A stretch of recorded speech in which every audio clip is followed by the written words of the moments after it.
యూదా వలె ఉండకూడదు గాని ప్రభు దగ్గరకు వెళ్ళవలెను. యూదా ఇస్కరియోతు ప్రభు ప్రేమను 3.5 సంవత్సరముల నుండి గ్రహించలేదు. గ్రహించినట్లయితే తప్పు ఒప్పుకొనును. అత్తరు పోసిన స్త్రీ పాపములు ప్రభు క్షమించుట చూచినాడు.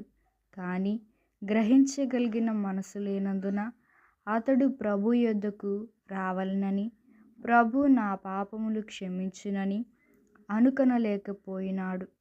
అలాగు అనుకొనలేకపోవుట కూడా పాపమే.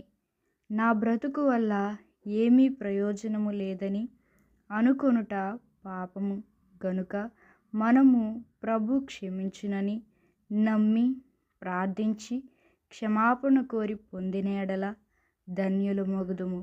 గనుక మనము కూడా ఏడ్చి దుఃఖించి క్షమాపణ పొందవలెను. నేను విషము త్రాగి చనిపోతే మంచిది అని విసిగిన ఎడల అది కూడా యూదా వరుసే. గనుక యూదా మార్గములో బడి వెళ్ళవద్దు.